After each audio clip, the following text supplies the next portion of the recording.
Hey guys, it's Steve back here with another video about trucking and more specifically about HotShot Trucking and less than load trucking. And this video is kind of interesting in the sense that it's about two things that are very different, but we're going to connect them here in a second so you can see how they relate. I've had a few questions about the truck logos or decals, if you want. How should I put my logo on my truck and my contact info, and I'm hopefully going to answer that question here in this video. And the reason that it's not a simple yes or no is because of interlining, and I'm going to explain what interlining is. And it has nothing to do with decals or logos. It has more so to do with the type of carrier that we are. In a lot of cases, we are what's called an interlining carrier. And you can get a lot of information online about that just by doing a search for interlining carrier, interlining trucking. There's a lot of stuff to read if I don't cover it here, if you want more info on that. There's also some tax implications that are involved, and I can only speak from my personal experiences, right, where I'm located and what have you.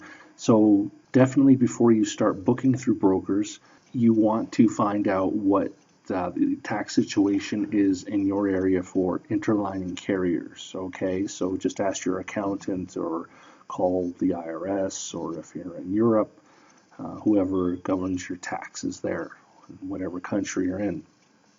So I put a little disclaimer here just to say that this is not meant as tax advice. Again, I can only speak from my personal experience, and so please contact your accountant or local tax office or federal tax office and explain the type of business that you have, if you're incorporated, if you're a sole proprietorship, etc., and they will give you more information on how to move forward with that.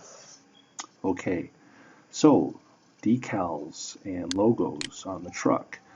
I got a little picture here of a pickup, and basically these are the types of decals I would go with.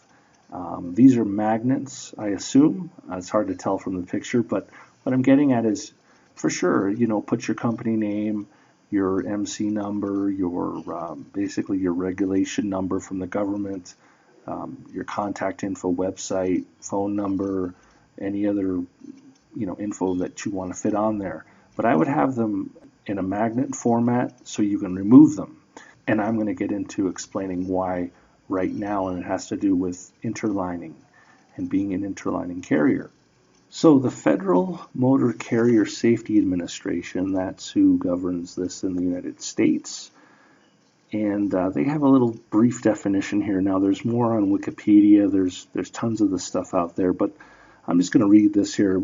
They ask the question, what is freight interlining?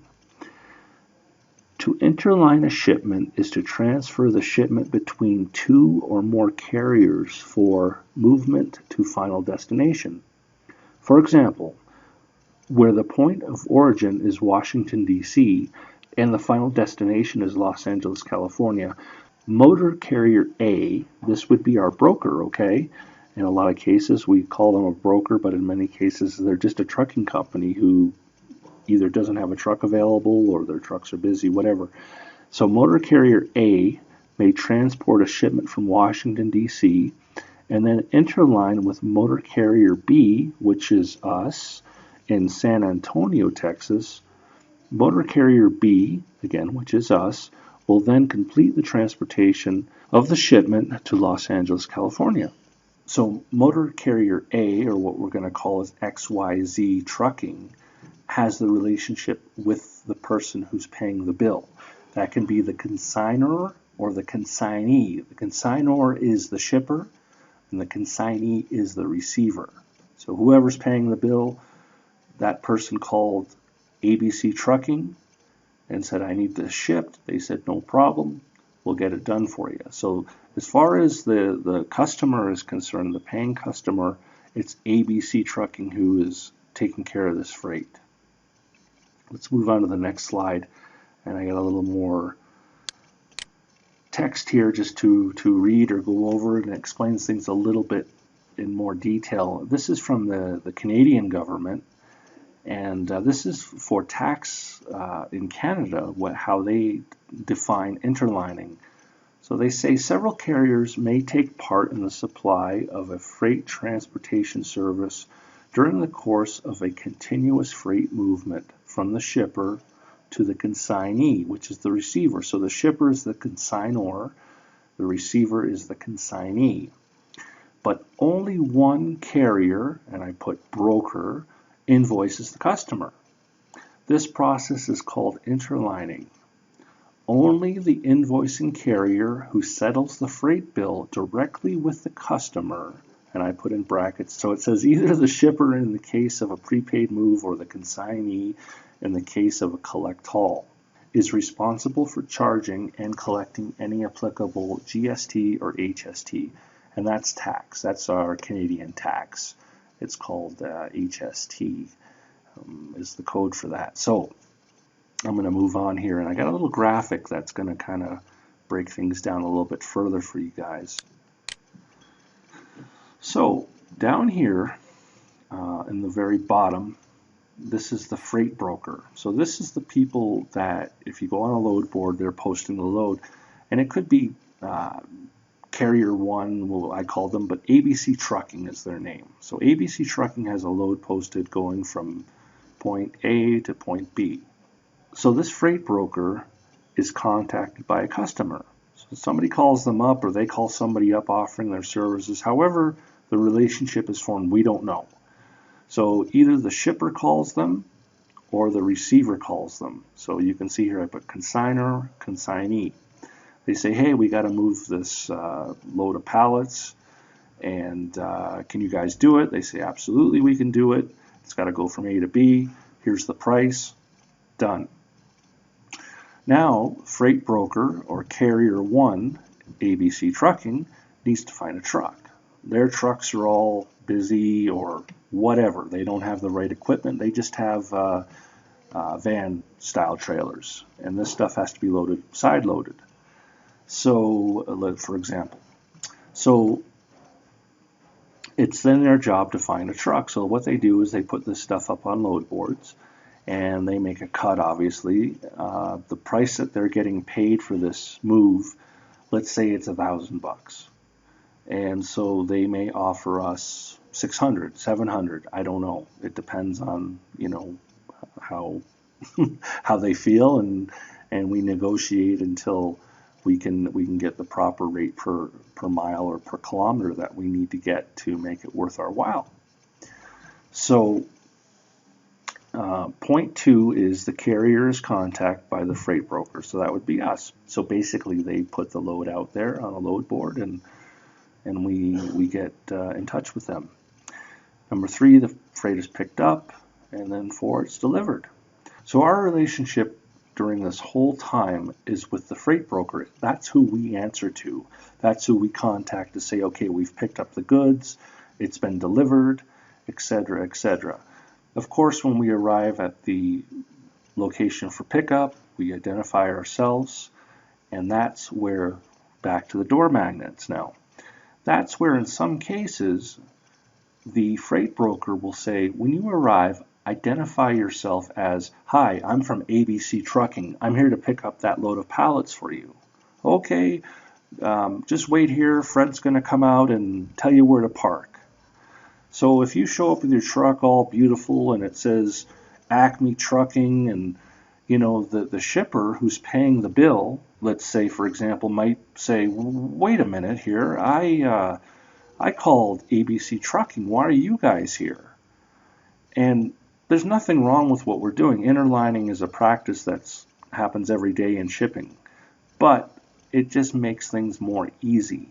I've actually met with some brokers, trucking companies, what have you, and I've had no decals on my truck, and they're like, that's great, you know, this is awesome, because they want the shipper and or the receiver to think that it's their truck. It's their truck that's moving the freight.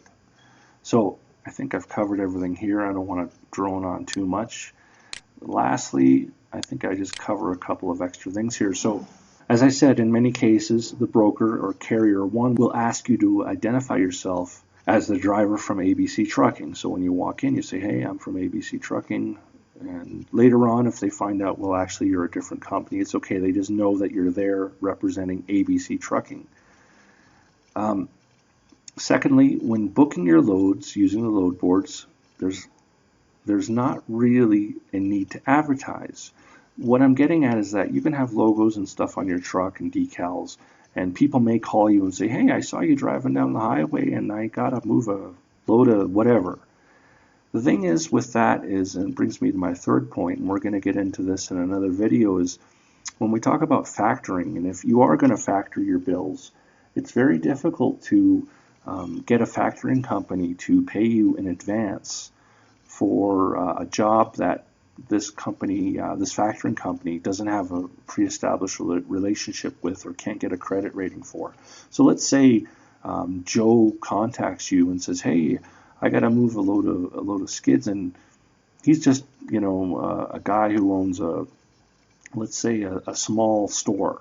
I don't know, but he's never shipped anything before, so he's not going to have any kind of history with a broker. So the broker's going to be a little bit leery on paying you in advance before they get paid, I guess. Or if you just want to invoice him directly, you may have to wait, 30, 60, sometimes up to 90 days to get paid.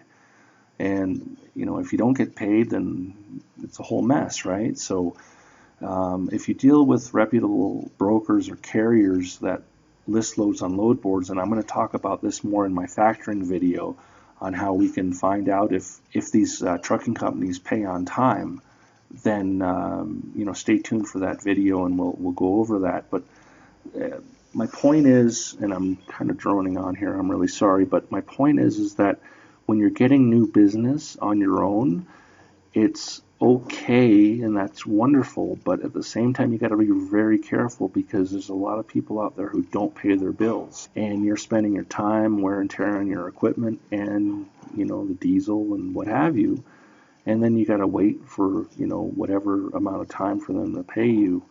And yeah, it just depends on the situation. I mean, you got to figure it out on your own. If they're going to, cut you a check right away, it's not really pro to say, hey, can you throw me the cash? You know what I mean? So you just got to be very careful and feel out each situation. So the bottom line is, as far as the logos, I'll just finish up here, is I don't find that they're very helpful in the sense that, you don't really need to advertise on your truck. If you want to, that's great, but I didn't find it hurt my business by not having logos and decals and what have you.